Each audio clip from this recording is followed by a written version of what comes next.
నమస్కారం.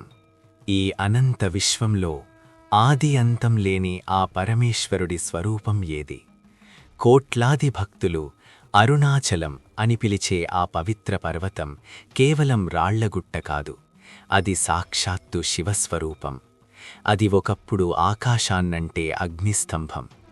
ఆ అగ్నిజ్వాలల ముందు సృష్టికర్త బ్రహ్మ, స్థితికర్త విష్ణువు కూడా తలవంచక తప్పలేదు. అసలు అరుణాచలం ఎలా ఆవిర్భవించింది? శివుడి ఆది అంతాలను కనుగొనడంలో బ్రహ్మ విష్ణువులు ఎందుకు విఫలమయ్యారు? ఆ అద్భుతమైన పురాణ రహస్యాన్ని ఈరోజు మనం ఛేదిద్దాం. పూర్వం సృష్టి ఆరంభంలో బ్రహ్మదేవుడు మరియు శ్రీమహావిష్ణువు మధ్య ఒక పెద్ద తర్కం మొదలైంది. నేనే సృష్టికర్తను కాబట్టి నేనే గొప్పవాడిని అని బ్రహ్మ, నేను లోకాలను పాలించేవాడిని కాబట్టి నేనే అధికుడిని అని విష్ణువు వాదించుకోసాగారు.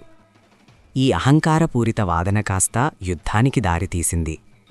వారిద్దరి అస్త్రశస్త్రాల ధాటికి లోకాలన్నీ కంపించాయి. దేవతలందరూ భయభ్రాంతులై కైలాసానికి వెళ్లి పరమేశ్వరుని శరణు వేడారు.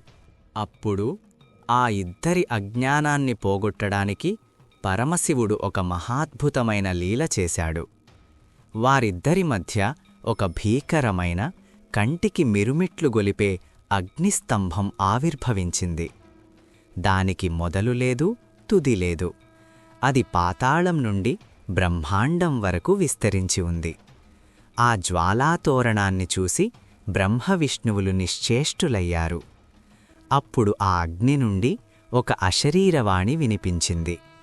మీలో ఎవరైతే ఈ స్తంభం యొక్క ఆదినిగాని అంతాన్నిగాని కనుగొంటారో వారే నిజమైన అధికులు. సవాలును స్వీకరించిన మహావిష్ణువు ఆ స్తంభం యొక్క మూలాన్ని కనుగొనడానికి వరాహరూపం దాల్చి వేగంగా పాతాళానికి తవ్వకుంటూ వెళ్లాడు.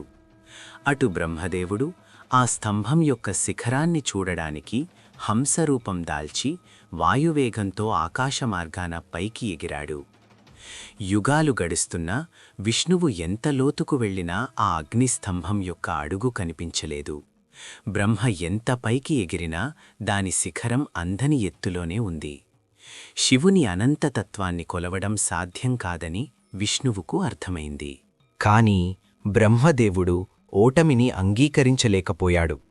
పైకి వెళ్తుండగా శివుని శిరస్సు నుండి జారిపడుతున్న ఒక మొగలి పువ్వు, కేటకీ పువ్వు ఆయనకు కనిపించింది. అది కొన్ని వేల సంవత్సరాలుగా కిందకు పడుతూనే ఉంది. బ్రహ్మ ఆ పువ్వుతో ఒక ఒప్పందం చేసుకున్నాడు. నేను శివుని శిఖరాన్ని చూశానని విష్ణువు ముందు సాక్ష్యం చెప్పు అని దానికి చెప్పాడు.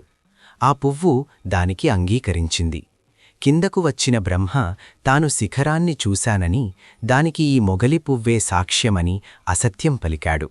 ఆ అబద్ధం వినగానే ఆ అగ్నిస్తంభం నుండి పరమశివుడు ప్రళయరుద్రుడిగా బయటకు వచ్చాడు. సత్యాన్ని గ్రహించిన శివుడు బ్రహ్మదేవునిపై ఆగ్రహించాడు.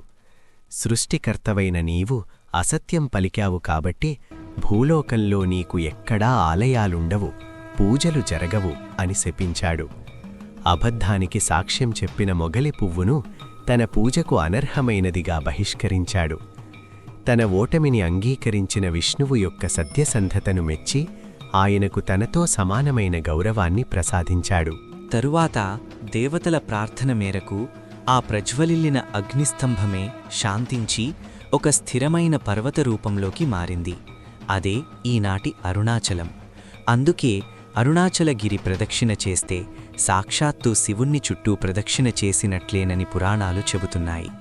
ఈ కార్తీక మాసంలో వెలిగించే జ్యోతి ఆనాటి అగ్నిస్తంభానికి ప్రతీక. మరిన్ని ఆధ్యాత్మిక విశేషాల కోసం మా ఛానల్ని లైక్ చేయండి మరియు సబ్స్క్రైబ్ చేసుకోండి.